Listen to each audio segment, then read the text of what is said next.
सही बात है सर। बस सर मैं एक क्लास लेने जा रहा हूँ, क्लास लेने के बाद मैं आपसे फ़ोन करके बात करता हूँ सर, ठीक है सर? बस एक 11 बजे से मेरी क्लास है, मैं क्लास ले करके फिर आपसे बात करता हूँ, ठीक है सर?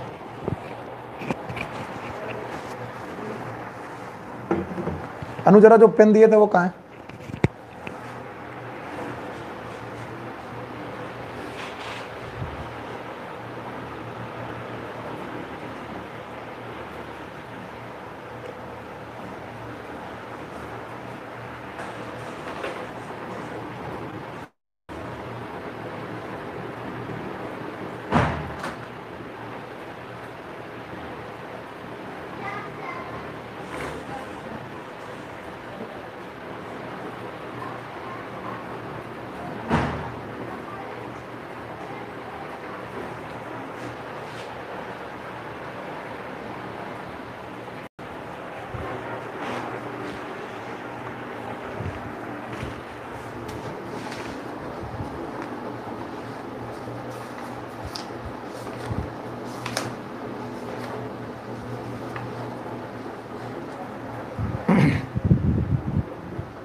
गुड मॉर्निंग बच्चों।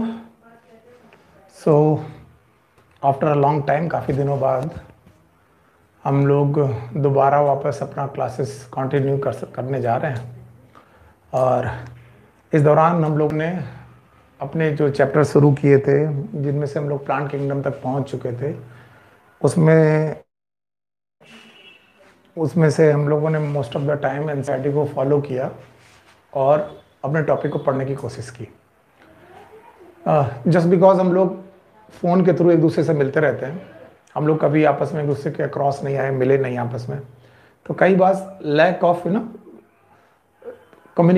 ऑफ कम्युनिकेशन की वजह से शायद आप लोगों के क्वेश्चन या मेरे तक नहीं पहुंच पाते, या मैं आपसे पूछ नहीं पाता जो मैंने पढ़ाया है। ये एक बड़ी समस्या है हम लोगों के बीच में। वैसे तो हम लोग का एक ग्रुप है जिसमें हम लोगों ने बॉयज़ का ग्रुप और गर्ल्स का ग्रुप अलग अलग बना के रखा हुआ है, और उस ग्रुप में अगर आपको कोई क्वेश्चन है तो बजाय पर्सनली पूछने के उस ग्रुप में आप मुझसे कोई भी क्वेश्चन पूछ सकते हैं। पूछ सकते हैं सर कि एनसीईआरटी की लाइन समझ में नहीं आ रही है। और एक बात आपसे ये करनी है, आपने इस बार का अगर पेपर देखा, अगर आपने इस बार का पेपर देखा, अगर नहीं भी देखा तो आप एक बात को ध्यान से देखिए कि टोटल पेपर एनसीईआरटी बेस्ड था।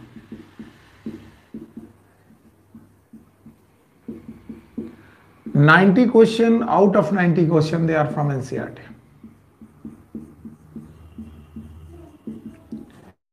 और एनसीईआरटी की डायरेक्ट लाइन से क्वेश्चन थे। तो अब अगर देखा जाए तो हमारे पास बड़ा इशू नहीं है। अगर हम लोग एनसीईआरटी को लाइन बाय लाइन पढ़ना चालू करें, लाइन बाय लाइन समझने की कोशिश करें, तो हमारे लिए बड़ी समस्या नहीं आनी चाहिए। आगे आने वाले भी एग्जाम्स में हमारे पास बड़ी समस्याएं नहीं आनी चाहिए अगर हम लोग लाइन बाय लाइन एनसीईआरटी को पढ़ने की कोशिश कर रहे हैं। सो मैं आपसे कहूंगा प्लीज आप एनसीईआरटी की लाइन बाय लाइन फोकस करिए। दूसरा, कोई भी एक बुक जिससे आप क्वेश्चंस सॉल्व करने की कोशिश करिए, जितने भी क्वेश्चंस हैं वो क्वेश्चंस लगाते जाइए। इसके अलावा ओमेगा से क्वेश्चन की पीडीएफ मिलेगी, नहीं मिली है तो आप उसके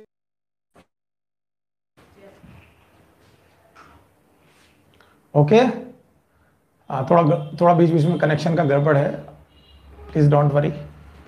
सो क्वेश्चन पीडीएफ आप ओमेगा से ट्राई करिए कि वो आपको मिले।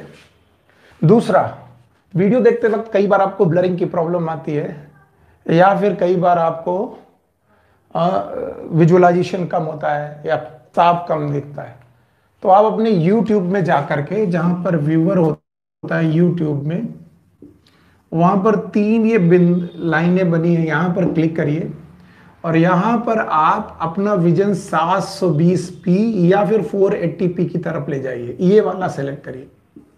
इससे आपका विजन थोड़ा क्लियर होगा। और क्योंकि हम लोग ये होम बेस्ड वीडियो बना रहे हैं और होम बेस्ड वीडियो बनने पर कैमरे की क्वालिटी थोड़ी सी गड़बड़ है, ज़्यादा गड़बड़ नहीं है, और इस वजह से कई बार आपके पास जो वीडियो आता है वो थोड़ा ब्लर आता है। तो आप इसे करने की कोशिश करिए। और इसके अलावा जो भी समस्याएं हैं, ये मेरा नंबर है, मैं फिर से बोल दे रहा हूँ, बार बार बोलता रहता हूँ, इट इज़ 9319055284। इस वाले नंबर पे आप अपनी कोई भी क्वेरी मुझे भेज सकते हैं कि सर क्या समझ में नहीं आ रहा है। और बिल्कुल परेशान मत होइए, पेपर बहुत इजी है, हाँ, लेकिन समय हमारे पास केवल 6 महीने 7 महीने का है।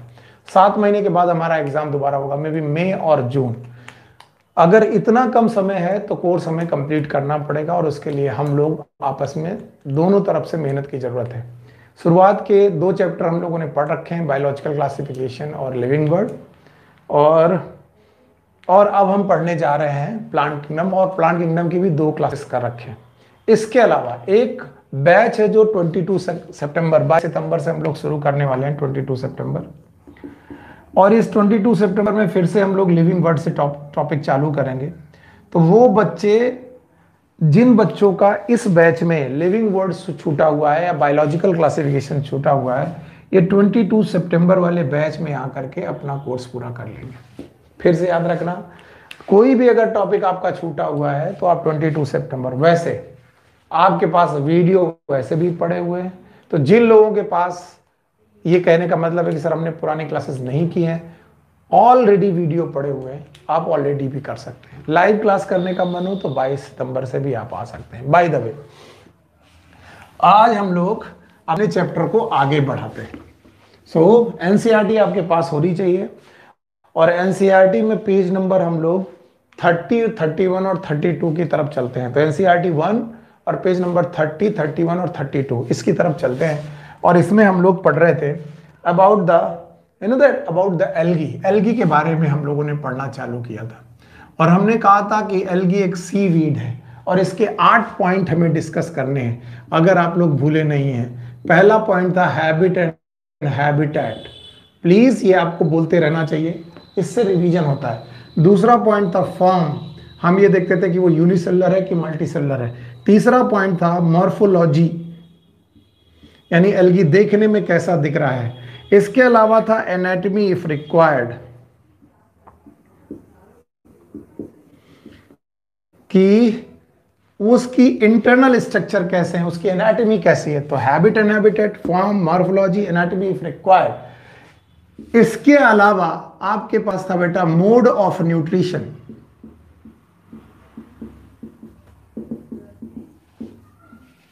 मोड ऑफ न्यूट्रिशन, कैसे प्लांट अपना फोटोसिंथेसिस करते हैं, किस तरीके से अपना न्यूट्रिशन करते हैं। इसके अलावा था मोड ऑफ रिप्रोडक्शन, और रिप्रोडक्शन करने के 3 तरीके मैंने आपको सिखाए थे प्लांट के द्वारा। एक था biological reproduction, that was the vegetative reproduction, asexual reproduction and sexual reproduction. इसके अलावा इकोनॉमिकल एंड इकोलॉजिकल इंपॉर्टेंस, ये एल्गी इस दुनिया में क्या करने आए हैं, इकोलॉजिकल इंपॉर्टेंस और इकोनॉमिकल इंपॉर्टेंस।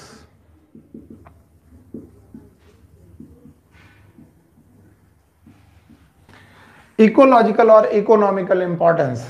और इसके अलावा हमारे पास इसका एक और था, that was the classifications and examples. 5वां पॉइंट है मोड ऑफ,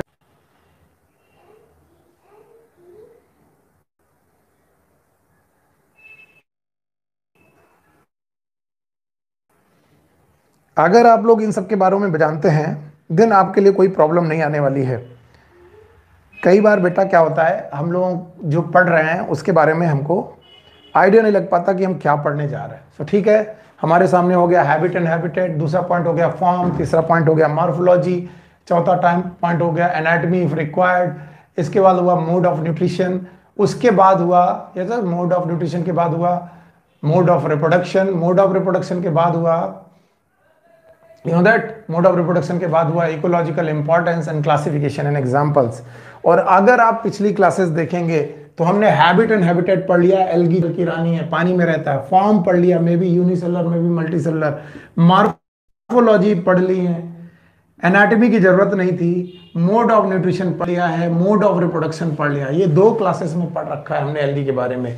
आज हमारे पास ये 2 बातें पढ़ने के लिए हैं, एक है ecological importance and economical importance, दूसरा classification and examples. So basically हम लोग क्लासिफिकेशन एंड एग्जांपल्स की तरफ और इकोलॉजिकल एंड इकोनॉमिकल इंपॉर्टेंस की तरफ चल रहे हैं। तो चलिए, सबसे ज्यादा इंपॉर्टेंट पोर्शन है जब कभी हम लोग इकोलॉजिकल एंड इकोनॉमिकल इंपॉर्टेंस की बात करते हैं, तो सबसे पहले हम लोग लिखते हैं इकोलॉजिकल इंपॉर्टेंस। और इसका क्या मतलब होता है, what is ecological importance? Ecological importance का मतलब होता है इंपॉर्टेंस फॉर इकोसिस्टम।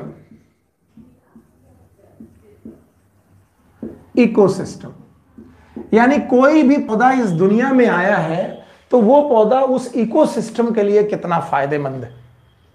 पानी में रह रहा तो पानी के लिए कितना फायदेमंद है, लैंड में रह रहा तो लैंड के लिए कितना फायदेमंद है, एयर में रह रहा तो एयर के लिए कितना फायदेमंद है। That is known as ecological importance. और अगर कहीं पर लिखा हुआ मिल जाए इकोनॉमिकल इंपॉर्टेंस, अगर आपको कहीं ये लिखा हुआ मिल जाता है इकोनॉमिकल इंपॉर्टेंस, तो इसका मतलब होता है मॉनेटरी व्यू से, इकोनॉमी से, मुद्रा से, आप उस पौधे से कितना व्यापार कर रहे हैं, कितना पैसा कमा रहे हैं। That is known as economical importance. तो इकोलॉजिकल इंपॉर्टेंस और इकोनॉमिकल इंपॉर्टेंस हमारे एल्गे की बहुत है। तो इकोलॉजिकल एंड इकोनॉमिकल इंपॉर्टेंस में सबसे पहली जो इंपॉर्टेंस है, इट इज फॉर इकोसिस्टम। ये इकोसिस्टम की इंपॉर्टेंस है। तो first of all you know about the algae. Algae are green, algae green है और इनके पास प्रेजेंट है क्लोरोफिल। एल्गी ग्रीन है, इनके पास क्लोरोफिल प्रेजेंट है और क्लोरोफिल प्रेजेंट होने की वजह से ये फोटोसिंथेसिस करते हैं, प्रकाश संश्लेषण की प्रक्रिया करते हैं। और जरा फोटोसिंथेसिस का इक्वेशन देखने की कोशिश करिए, carbon dioxide plus water in presence of sunlight and chlorophyll will produce C6H12O6 plus oxygen. Oxygen evolve हो रही है। तो याद रखना, carbon dioxide, water in presence of sunlight and chlorophyll, star glucose बन रहा है। ग्लूकोज आगे चल के बनाता है स्टार्च और साथ में निकलती है ऑक्सीजन। तो याद रखना, फोटोसिंथेसिस प्रोसेस में कार्बन डाइऑक्साइड का फिक्सेशन होता है, फिक्सेशन। और कार्बन डाइऑक्साइड फिक्स करके क्या बनाती है, कार्बोहाइड्रेट, दैट इज स्टार्च। तो सबसे बड़ा इंपॉर्टेंस यह है कि क्लोरोफिल रखने की वजह से एल्गी फोटोसिंथेसिस करते हैं और इस दुनिया का ऑलमोस्ट 50% फोटोसिंथेसिस केवल एल्गी कर रहे हैं। तो आप सोचो, इस दुनिया में जितने भी ग्रीन पौधे हैं सब फोटोसिंथेसिस करते होंगे। आम, नीम सब कुछ फोटोसिंथेसिस करता होगा। आम, नीम के अलावा एल्गी भी हैं जो फोटोसिंथेसिस कर रहे हैं। तो आपको यहां पर याद रखना पड़ेगा पहला point, almost 50% of total photosynthesis, total जितनी भी फोटोसिंथेसिस हो रही है, यानी कि bryophyta, pteridophyta, gymnosperm, even algae, सब ग्रीन है, सब फोटोसिंथेसिस करते हैं। लेकिन उस फोटोसिंथेसिस का 50% अकेला एल्गी कर रहा है। तो पहला पॉइंट हमें इकोनॉमिकल या इकोलॉजिकल इंपॉर्टेंस की बात रखनी है, that algae perform almost 50% of the photosynthesis of total universe और द टोटल अर्थ, टोटल अर्थ में जितनी भी फोटोसिंथेसिस हो रही है उसका 50% फोटोसिंथेसिस अकेले एल्गी कर रहे हैं। Got it? अच्छा, जब कार्बन डाइऑक्साइड फिक्स हो रही है तो ऑक्सीजन लिबरेट हो रही है। देखिए, कार्बन डाइऑक्साइड फिक्स हुई, फोटोसिंथेसिस में ऑक्सीजन लिबरेट हुई। तो दूसरा पॉइंट आपको याद रखना है, इकोनॉमिकल इंपॉर्टेंस है, algae dissolve oxygen in immediate environment.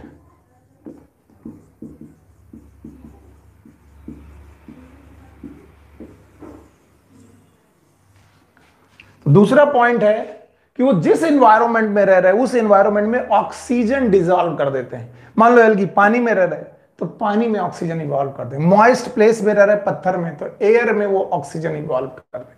क्यों? क्योंकि फोटोसिंथेसिस करते हुए कार्बन डाइऑक्साइड फिक्स होगी और ऑक्सीजन निकलेगी। तो आपके सामने टोटल 6 इकोनॉमिक इंपॉर्टेंस आपकी एनसीईआरटी में लिखी है, जिसमें मैंने 2 आपके सामने अभी अभी लिखी। तो प्लीज इसे लर्न कर लीजिए और मुझे बताइएगा। पहला पॉइंट, एल्गी ग्रीन होते हैं, क्लोरोफिल होती है, क्लोरोफिल होने की वजह से ये फोटोसिंथेसिस करते हैं, फोटोसिंथेसिस करते वक्त इनमें ऑक्सीजन निकलती है, कार्बन डाइऑक्साइड फिक्स होती है।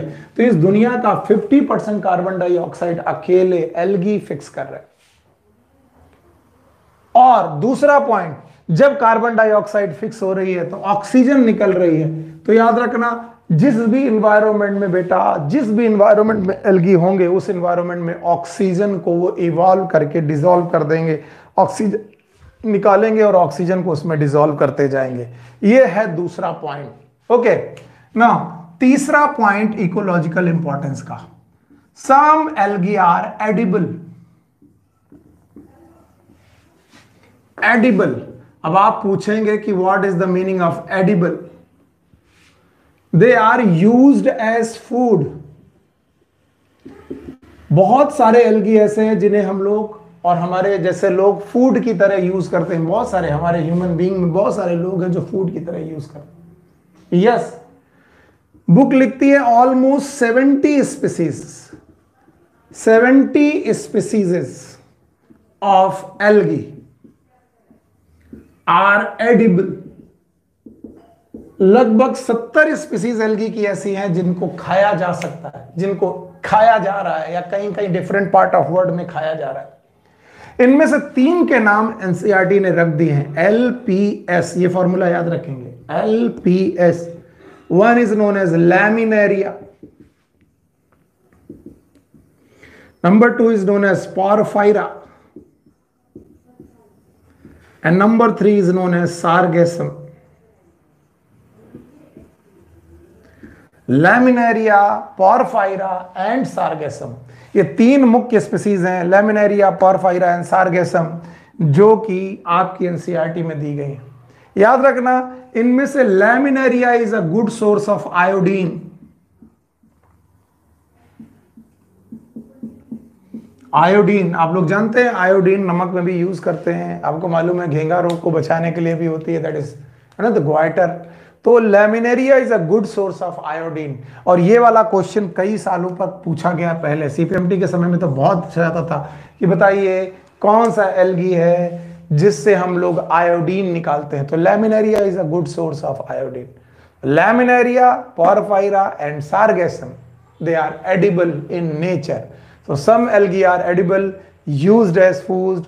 Almost 70 species of algae are edible. लगभग 70 स्पीसीज ऐसी हैं जो एडिबल हैं, जिनमें लैमिनेरिया, पोरफायरा और सार्गेसम, ये वो स्पीसीज हैं जिनको हम लोग एज अ फूड की तरह यूज कर रहे हैं। तो प्लीज इसे भूलिएगा मत।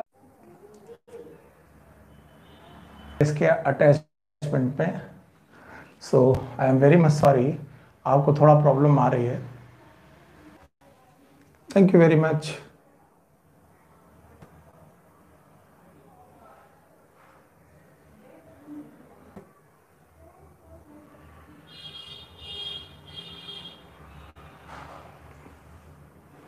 Okay, so I am sorry, थोड़ा कनेक्शन में दिक्कत है और ये नेट है, इस पर मैं कुछ कर नहीं सकता। सो आई एम ट्राइंग। चलिए, सो अब आया चौथा पॉइंट। एक बार मैं कैमरे के और चेक कर लेता हूं। तो चौथा पॉइंट जिसमें हम बोल सकते हैं कि जो इकोनॉमिकल इंपॉर्टेंस देता है हमारे पौधों के लिए, वो है बेटा एल्गी की सेल वॉल। वैसे तो एल्गी की सेल वॉल सेलुलोज की बनी होती है, बट इनमें सेकेंडरी डिपोजिशन भी होते हैं। इनकी सेल वॉल में कुछ सेकेंडरी डिपोजिशन होते हैं, यानी एल्गी में सेलुलोज के अलावा भी कुछ और चीजें डिपॉजिट होती हैं। और इन सेकेंडरी डिपोजिशन में कुछ कंपाउंड हैं जिनका नाम है हाइड्रोकोलाइड्स। आप इन्हें प्लीज ना भूलें, हाइड्रोकोलाइड। हाइड्रोकोलाइड्स वो सब्सटेंस हैं जो वाटर होल्डिंग कैपेसिटी रखते हैं, दे have the water holding capacity.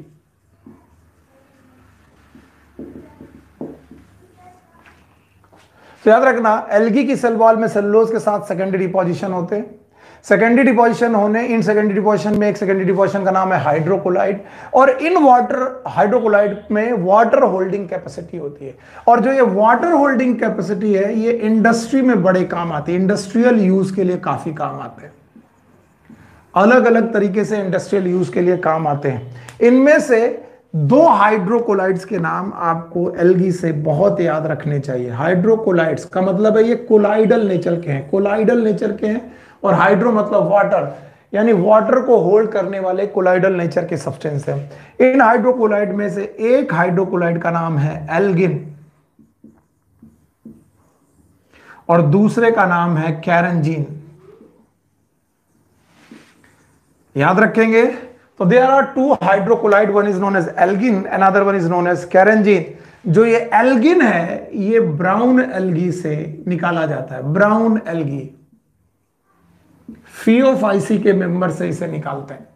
ये लर्न करने वाली बात है। और जो रहा कैरेंजीन, ये रेड एल्गी नाम के एल्गी से निकालते हैं, रेड एल्गी। और याद रखना, ये रोडोफाइसी के नाम से इन्हें हम लोग बोलते हैं, they are also known as rhodophycean. सो याद रखेंगे। चौथा जो मैंने इकोलॉजिकल इंपॉर्टेंस बताया है, that they have the hydrocolloids. अगर मैं एक एक करके चारों याद करने के लिए आपसे बोलूं तो आपको क्या क्या याद आएगा, प्लीज मुझे बताइए। पहला बताया था इस दुनिया की फोटोसिंथेसिस, 50% फोटोसिंथेसिस अकेले एल्गी कर रहे हैं। दूसरा बताया था कि इस दुनिया में फोटोसिंथेसिस करते वक्त जो ऑक्सीजन निकाल रहे हैं वो ऑक्सीजन भी अपने इमीडिएट एनवायरनमेंट में छोड़ रहे हैं, 2 पॉइंट। तीसरा पॉइंट मैंने आपको बताया था कि इस दुनिया में लगभग 70 स्पीसीज ऐसी एल्गी की जिनको खाया जा सकता है, एडिबल। 70% नहीं, 70 स्पीसीज।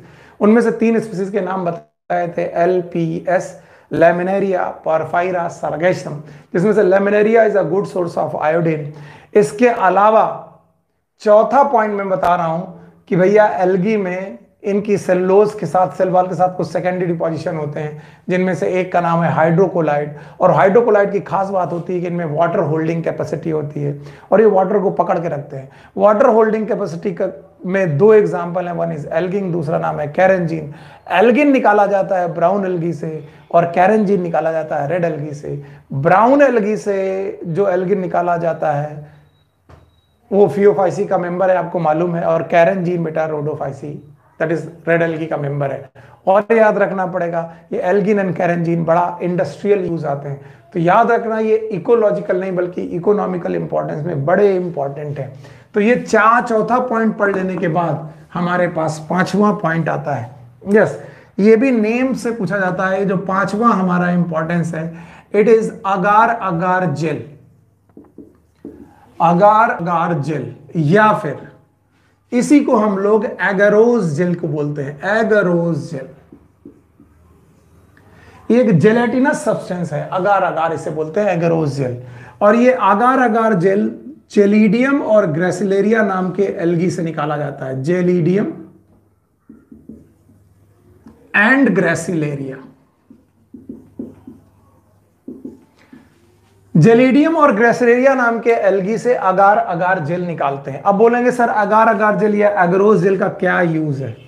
देखो, पहला यूज है जेल इलेक्ट्रोफोरेसिस। आप लोगों ने नाम सुना होगा बायोटेक्नोलॉजी में, जेल इलेक्ट्रोफोरेसिस। ये डीएनए के सेपरेशन में काम आता है, डीएनए फ्रेगमेंट के सेपरेशन में बड़ा काम आता है।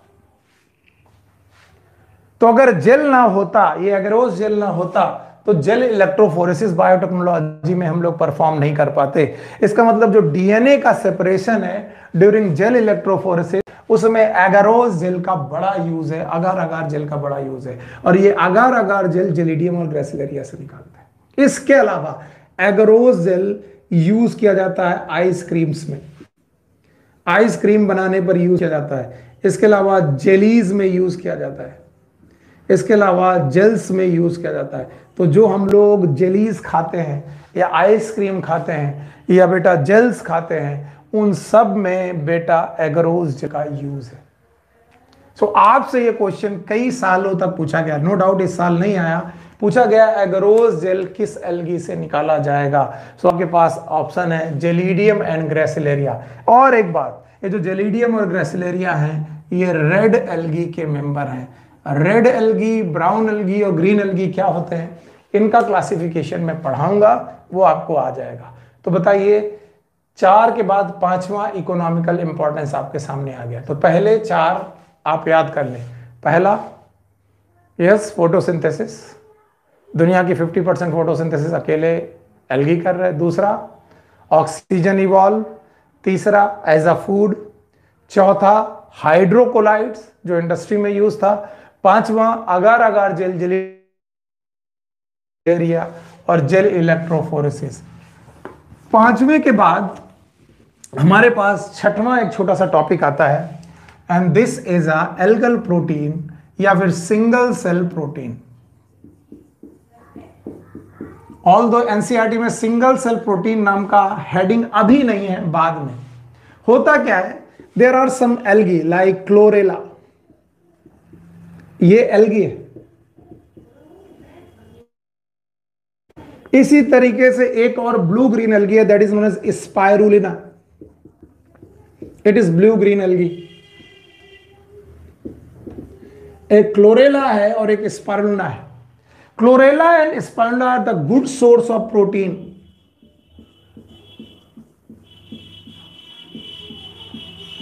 और ये प्रोटीन के अच्छे सोर्स हैं। और क्लोरेला और स्पाइरुलिना दोनों सिंगल सेल हैं, यूनिसेलुलर है। इस साल का क्वेश्चन है, नीट 2020 में ये क्वेश्चन पूछा गया। आप अगर क्वेश्चन पेपर देखें तो उन्होंने पूछा था which of the following is a unicellular algae.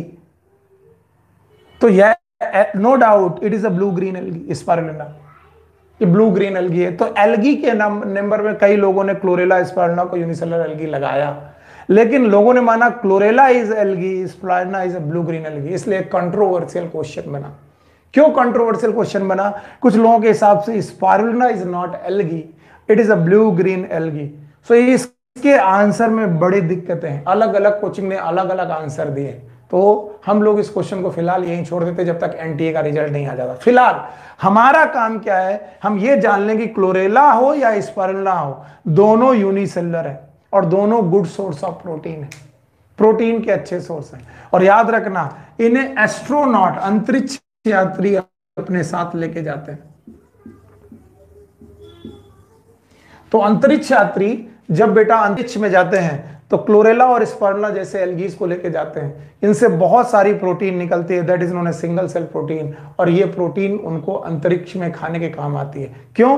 क्योंकि सिंगल सेल है तो इनका वजन बहुत कम है, लेकिन इनका प्रोडक्शन बहुत ज्यादा है। So they produce lots of protein, so that protein is known as single cell protein. और ये क्वेश्चन भी आपकी बुक ने आपको बताया है। नई बुक में केवल क्लोरेला लिखा है क्योंकि एल्गी है, और पुरानी बुक में क्लोरेला और स्पाइरुलिना दोनों लिखा है। कई बच्चे मुझसे ये पूछेंगे, सर आप तो प्लांट किंगडम के अंदर पढ़ा रहे हैं, तो प्लांट किंगडम के अंदर क्लोरेला भी नहीं लिखना चाहिए, बिकॉज क्लोरेला इज यूनिसेलुलर और प्लांट किंगडम मल्टीसेलुलर होता है। यस आई नो, लेकिन याद रखना एल्गी एक अलग क्लासिफिकेशन है, 5 किंगडम क्लासिफिकेशन अलग है। 5 किंगडम क्लासिफिकेशन के अंदर एल्गी जोड़े गए, तभी इसी वजह से हमें यूनिसेलुलर और मल्टीसेलुलर दोनों पढ़ने पड़ते हैं। पर याद रहे, प्लांट किंगडम में केवल मल्टीसेलुलर एल्गी को ही वेलकम करते हैं। खैर, तो ये थे इकोनॉमिकल इंपॉर्टेंस या फिर इकोलॉजिकल इंपॉर्टेंस। अगर आप लाइन बाय लाइन पढ़ेंगे तो 6 इकोनॉमिकल इंपॉर्टेंस हैं जो एनसीईआरटी में, ऐसे तो बहुत सैकड़ों इंपॉर्टेंस है, लेकिन जो एनसीईआरटी में दी गई है वो 6 इंपॉर्टेंस है। पहला, इस दुनिया की आधी फोटोसिंथेसिस। दूसरा, ऑक्सीजन इवॉल्व। तीसरा, खाने लायक एल्गी। चौथा, हाइड्रोकोलाइड। 5वां, अगरोज जेल, अगार अगार। और 6ठा, सिंगल सेल प्रोटीन, जो कि क्लोरेला और स्पाइरुलिना से निकाली जाती है। आपकी बुक में इस समय पर केवल क्लोरेला दिया गया है, स्पाइरुलिना नहीं दिया गया। ओके, इसके बाद जब बेटा ये भी हो जाता है तो अगला पॉइंट है बेटा classification of algae.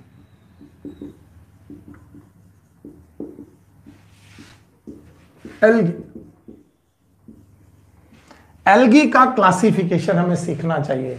The classification of algae depends upon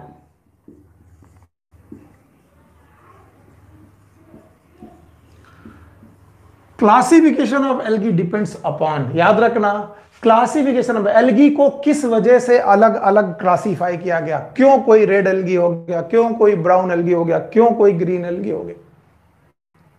तो बोलते हैं जो एल्गी हैं उनको अलग अलग कई ग्रुप में बांटा गया है, लेकिन किस बेसिस पर बांटा गया है, तो बोलते हैं क्लासिफिकेशन एल्गी डिपेंड अपॉन, याद रखना, 3 बातों पर एल्गी का क्लासिफिकेशन पर डिपेंड करता है। Number 1, types of chlorophyll they contain, कौन कौन से क्लोरोफिल इनके पास पाए जाते हैं इस बेसिस पर। दूसरा, टाइप्स ऑफ एसेसरी पिगमेंट, इसके अलावा क्लोरोफिल के अलावा इनमें कौन कौन से एसेसरी पिगमेंट्स हैं। इसके अलावा यस, स्टोरेज फूड मटेरियल, किस एल्गी ने कैसा फूड मटेरियल यूज करके रखा है, स्टोर करके रखा है। इसके अलावा इन 3 बातों के अलावा चौथी बात भी है बेटा, दैट इज प्रोडक्शन।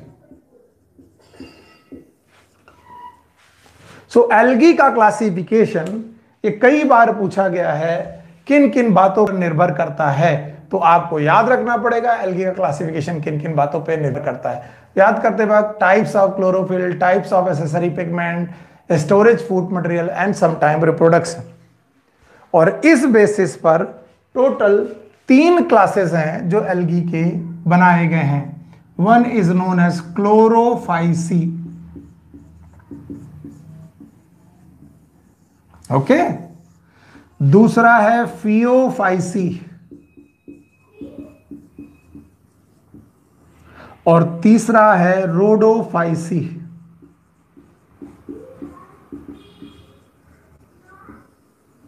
चलिए, पहला है क्लोरोफाइसी, दूसरा है फियोफाइसी, तीसरा है रोडोफाइसी। क्लोरो का मतलब होता है ग्रीन, फाइसी का मतलब algae, and that's why chlorophyceae is also known as green algae. Phaeophyceae is known as yes brown algae,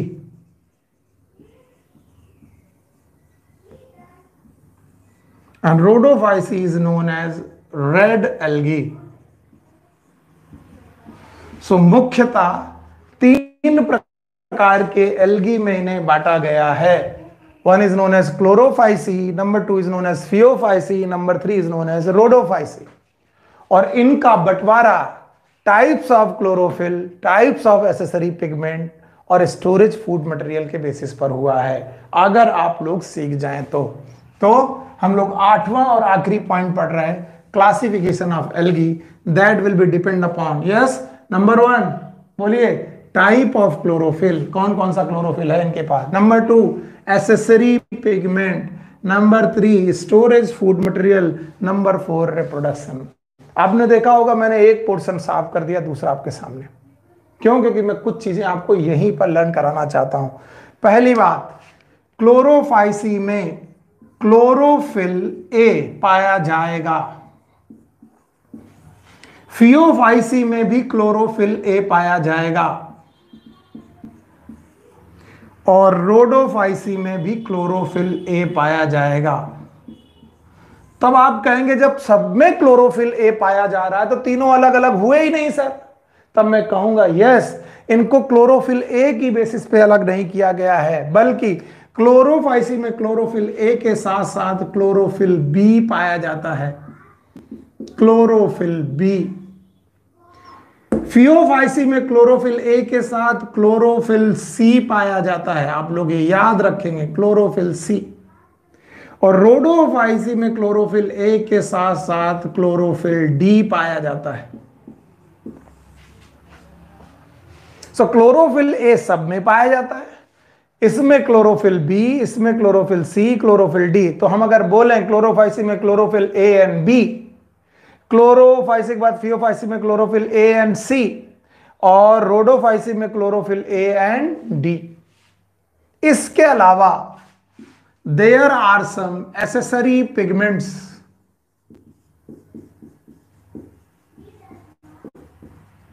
chlorophyll के अलावा इनमें कुछ एसेसरी पिगमेंट्स भी पाए जाते हैं जो आपको याद रखना चाहिए। जैसे क्लोरोफाइसी में बीटा कैरोटीन नाम का एसेसरी पिगमेंट पाया जाता है, बीटा कैरोटीन।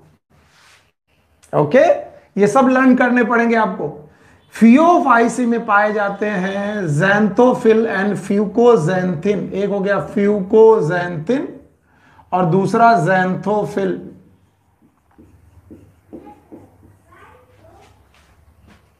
और रोडोफाइसी में इन सब के अलावा पाया जाता है आर फाइकोइरेथ्रिन,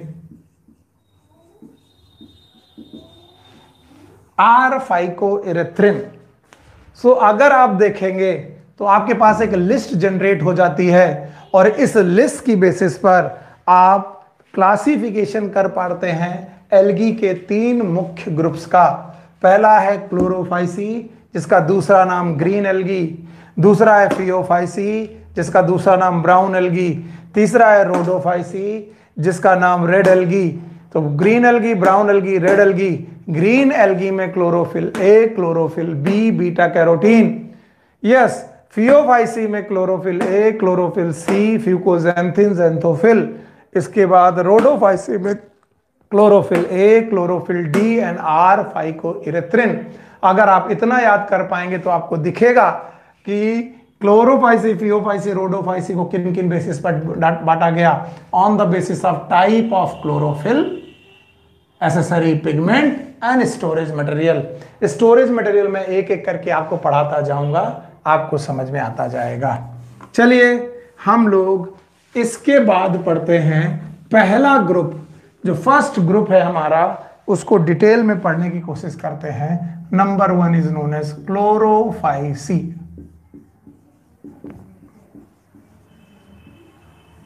चलिए फिर से बताइए, क्लोरो का मतलब green, this chloro word is green.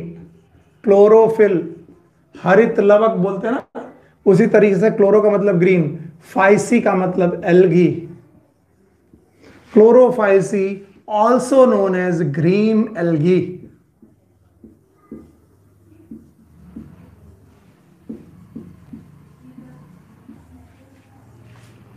याद रखना, they are grass green in colour. ज्यादा तक ऐसे एल्गी जिनका कलर ग्रास की तरह हरा है। अगर आपने काई देखी है, गांव में आपने देखा होगा बेटा, जो हमारे जो कुएं हैं उनकी चट्टानों में जो काई लगी है, उन काई में एक ग्रीन कलर की जो बेटा आपको दिख रही है, दैट इज एल्गी। सो उसमें हालांकि ब्रायोफाइटा के भी मेंबर हो सकते हैं, लेकिन most of the time algae. So grass green in colour, chlorophyceae member also known as green algae. अब आप बोलेंगे कि सर क्लोरोफाइसी को कैसे पढ़ा जाए जो हमें याद रहे, और इसीलिए मैंने आपको शुरुआत से ही पढ़ा के रखा है बेटा। अगर आप वो भूलोगे तो सब भूलोगे। मैंने आपको पढ़ा के रखे हैं कि कोई भी ग्रुप हो, आप उन 8 पॉइंट को मत भूलिए। पहला पॉइंट था हैबिट एंड हैबिटेट। सर हमें क्लोरोफाइसी का हैबिट एंड हैबिटेट पढ़ा दीजिए। क्लोरोफाइसी रहते कहाँ हैं, क्लोरोफाइसी के मेंबर कहां कहां रहते हैं। तो point is habit and habitat. Always we know they live in water. तो इनका जो रहन सहन है वो है एक्वेटिक। एक्वेटिक का मतलब वाटर ड्वेलिंग है, वाटर में रहते हैं। और याद रखना, दुनिया में 2 तरीके का पानी है, एक है फ्रेश वाटर और दूसरा है मरीन वाटर। तो याद रखना, ये फ्रेश वाटर में भी रहते हैं और मरीन वाटर में भी रहते हैं, दोनों जगह रहते हैं। ग्रीन एल्गी की खास बात है, ये नदियों तालाबों में भी मिलेगी, समुद्रों में भी मिलेगी, यानी फ्रेश वाटर में भी मिलेगी, मरीन वाटर में भी मिलेगी। कई बार आप अपनी एनसीईआरटी लिखोगे तो लिखा होगा ब्रैकिस वाटर। अब घबराइएगा मत, ब्रैकिस वाटर ये भी खारा पानी है, जैसे समुद्र का पानी खारा होता है वैसे ब्रैकिस वाटर भी खारा होता है। लेकिन ब्रैकिस वाटर बेटा वो वाटर है जहां नदियां समुद्रों से मिल रही हैं, ओशियन से नदियां मिल रही हैं, वहां का जो पानी है दैट इज ब्रैकिस वाटर। ईश्वरीज का पानी या फिर डेल्टा का पानी है जिसे हम लोग ब्रैकिस वाटर बोलते हैं। तो ये याद रखना, फ्रेश वाटर रह सकते हैं, मरीन वाटर कंडीशन में रह सकते हैं, और ये रह सकते हैं ब्रैकिस वाटर में। ये मॉइस्ट पहले भी पढ़ा रखा है मैंने, ये मॉइस्ट वुड में रह सकते हैं, मॉइस्ट स्टोन में रह सकते हैं, एटसेट्रा। ये काफी जगह पर रह सकते हैं। सो हैबिट एंड हैबिटेट आपको मालूम है, एल्गी जल की रानी है। एल्गी जल की रानी का मतलब क्या है? ये पानी में रह सकते हैं, कहीं पर भी पानी मिल जाए, मॉइस्चर मिल जाए, वहां रह जाएंगे। हैबिट एंड हैबिटेट के बाद दे have the form. Point 2 is form. आपसे पूछा जाएगा कि भाई क्लोरोफाइसी का फॉर्म कैसा है, सो आप बताएंगे द क्लोरोफाइसी में बी यूनिसेलुलर, ये एक कोशिकीय हो सकते हैं, में बी मल्टी सेलुलर। और यहीं से दिमाग खराब हो जाएगा। क्यों? क्योंकि हमें लगता है प्लांट किंगडम में यूनिसेलुलर बंदा क्या काम कर रहा है। नो डाउट, यस, यूनिसेलुलर में इनके एग्जाम्पल हैं क्लोरेला, क्लमाइडोमोनास। और याद रखना, ये क्लोरेला और क्लमाइडोमोनास जैसे यूनिसेलुलर एल्गी ये प्रोटिस्टा के मेंबर हैं, ये प्रोटिस्टा में रहते हैं, याद रहेगा। और बात बचती है मल्टी सेलुलर।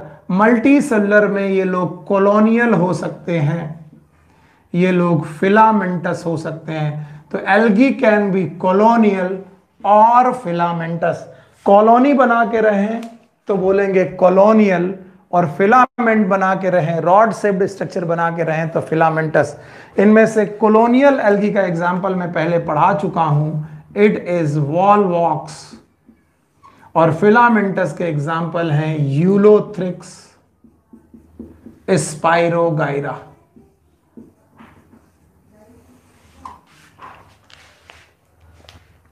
देखिए 8 पॉइंट में अभी मैंने केवल 2 पॉइंट डिस्कस किए हैं, और इन 2 पॉइंट डिस्कस करने में भी बहुत सारी इंफॉर्मेशन हमारे सामने आ गई है।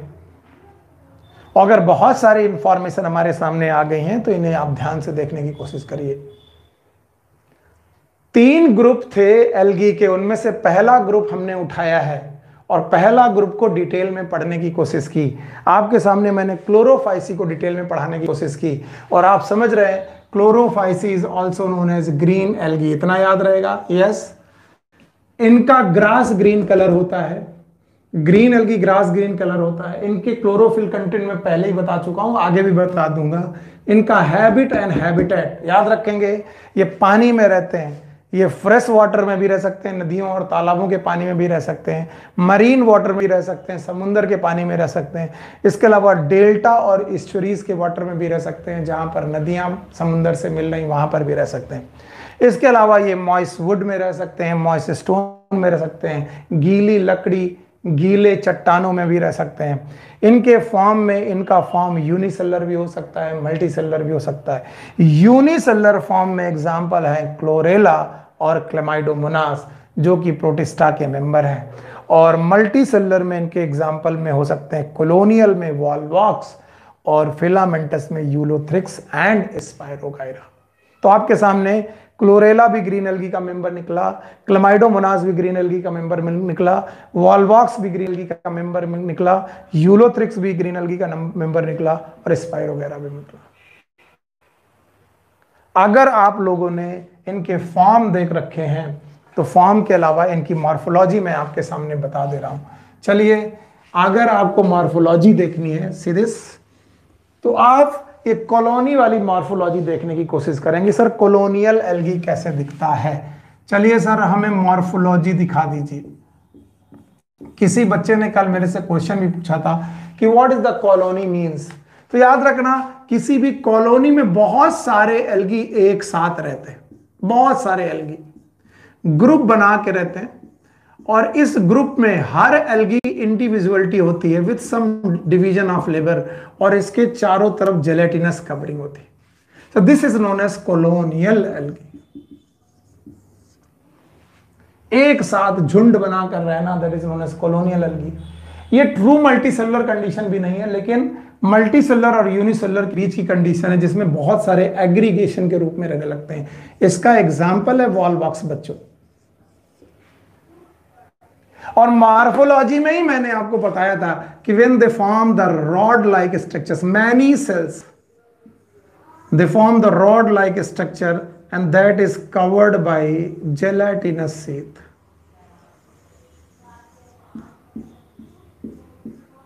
This is filamentous. और इस तरीके के फिलामेंटस स्ट्रक्चर जो पाए जाएंगे वो पाए जाएंगे यूलोथ्रिक्स में और स्पाइरोगाइरा में.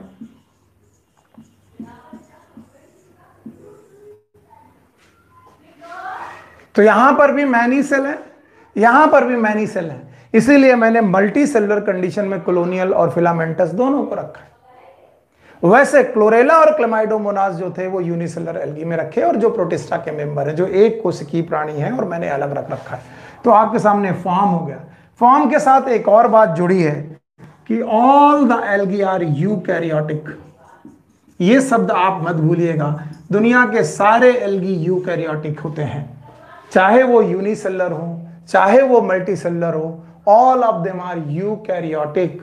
इनके पास ट्रू न्यूक्लियस होता है. और अगर आप इतना सीख लेंगे तो they are unicellular multicellular. Unicellular they में भी मल्टीसेलुलर यूनिसेलुलर में क्लोरेला क्लेमाइडोमोनास. मल्टीसेलुलर में आपके सामने एग्जांपल, आपके सामने कॉलोनियल हो सकते हैं और फिलामेंटस हो सकते हैं. सो मॉर्फोलॉजी के बाद पहली बार एल्गी में हम लोग एनाटॉमी डिस्कस करने जा रहे हैं. अभी तक हम लोगों ने कभी एनाटॉमी को डिस्कस नहीं किया. सो चलिए एल्गी में एनाटॉमी के रूप में हम लोग क्या देखने जा रहे हैं. एनाटॉमी में हम एल्गी का सेलुलर स्ट्रक्चर देखने की कोशिश कर रहे हैं. सेलुलर स्ट्रक्चर कि ये सेल कैसे बनी है. First of all the algae have plasma membrane around every cell of the plasma membrane and true nucleus. They have true nucleus and large central vacuole. It is a vacuole. और large central vacuole होने की वजह से इनका जो cytoplasm है वो periphery में पहुंच गया. This peripheral cytoplasm. ये तो वैक्यूल हो गया, तो ये रहा cytoplasm.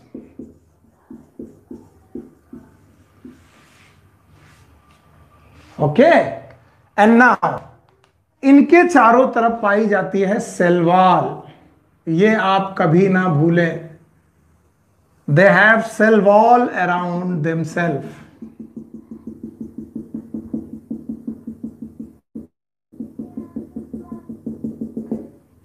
They have cell wall. And सबसे सुंदर बात है इस सेल वॉल की, this cell wall is made up of cellulose.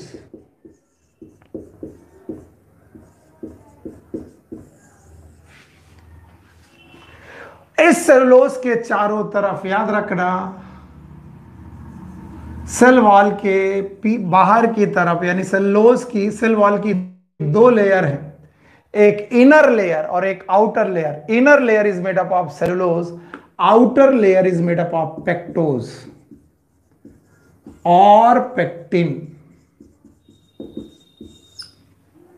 तो कोई तुमसे पूछे सेल वॉल कितनी है, तो आप बोलोगे सेल वॉल एक ही है, एक ही वॉल है, लेकिन इसकी दो लेयर हैं. One is outer layer, sorry, one is known as inner layer. अंदर वाली layer it is made up of cellulose and another is known as outer layer. And the outer layer of the cell wall is made up of pectose and pectin. और इसी pectose और pectin की वजह से इनका nature slimy होता है. अगर किसी भी एल्गी को, काई को तुम टच करो तो वो बड़ी चिकनी दिखेगी, फिसलन वाली दिखेगी. इसी पेक्टोज पेक्टिन की वजह से वो स्लाइमी नेचर की रखती है. तो इनका नेचर जो स्लाइमी है, this is due to pectose और पेक्टिन। सो आपको याद रखना पड़ेगा कि सेल वॉल दो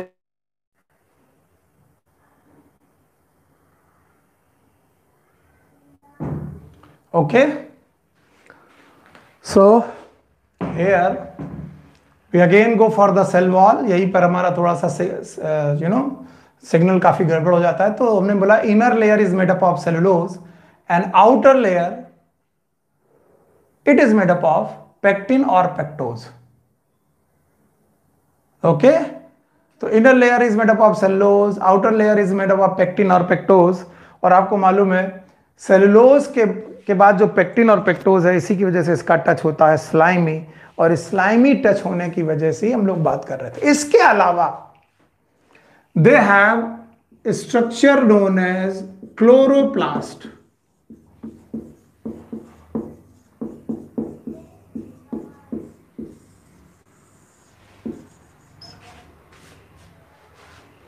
बहुत ध्यान से सुनना, मोस्ट इंपॉर्टेंट टॉपिक है क्लोरोफिल का, सॉरी क्लोरोफाइसी का। इनके जो क्लोरोप्लास्ट होते हैं they have different shapes.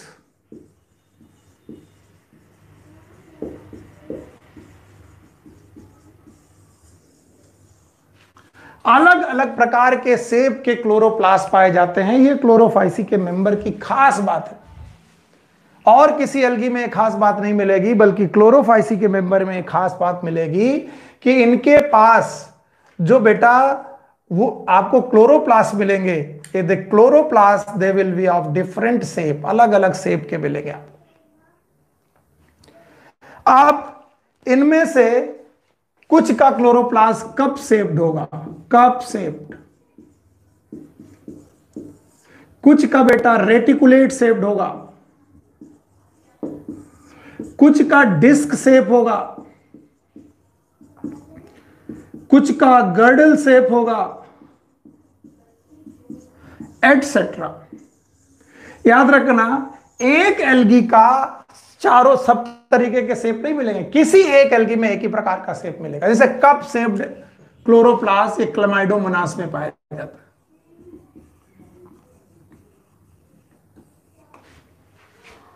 Ribbon shape पाया जाता है स्पाइरोगायरा में, स्पाइरल पाया जाता है स्पाइरोगायरा में, गर्डल शेप्ड यूलोथ्रिक्स में। सो अब आप ये देख सकते हैं कि डिफरेंट टाइप ऑफ क्लोरोप्लास्ट रखने की जो क्षमता है, यानी अलग अलग प्रकार के क्लोरोप्लास्ट रखने की, यानी एक बॉडी में एक ही तरीके का होगा, लेकिन अलग अलग एल्गी में अलग अलग तरीके की क्लोरोप्लास्ट हो सकते हैं। इनमें से डिफरेंट है the different type of chloroplast, और इन क्लोरोप्लास्ट में पाई जाएंगी क्लोरोफिल।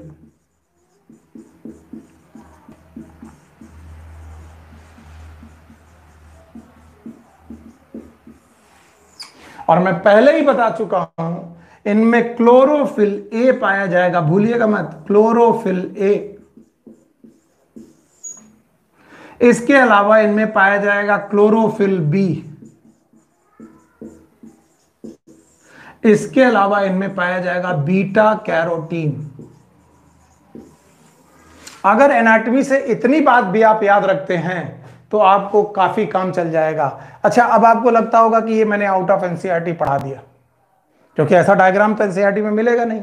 नो डाउट ये डायग्राम एनसीईआरटी में नहीं मिलेगा, लेकिन ये सारी बातें कप से reticulate, disc shape, girdle shape, सारी बातें एनसीईआरटी में। तो जब आप एनसीईआरटी की लाइंस पढ़ेंगे तो आपको मिलेगा। तो एनाटॉमी में सेलुलर स्ट्रक्चर पढ़ाया हमने।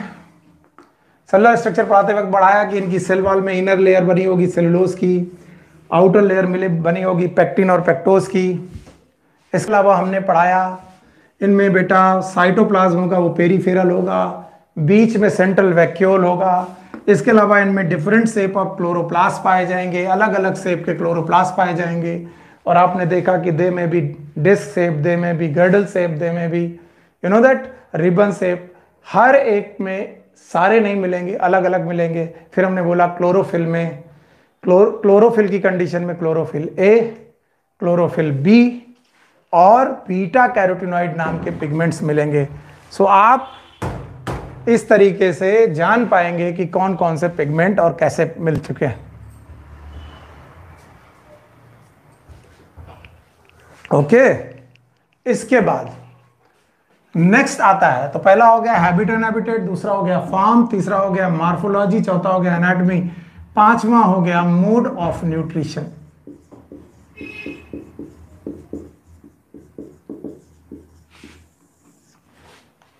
ठीक है, तो चलिए हम लोग मोड ऑफ न्यूट्रिशन को डिस्कस करते हैं।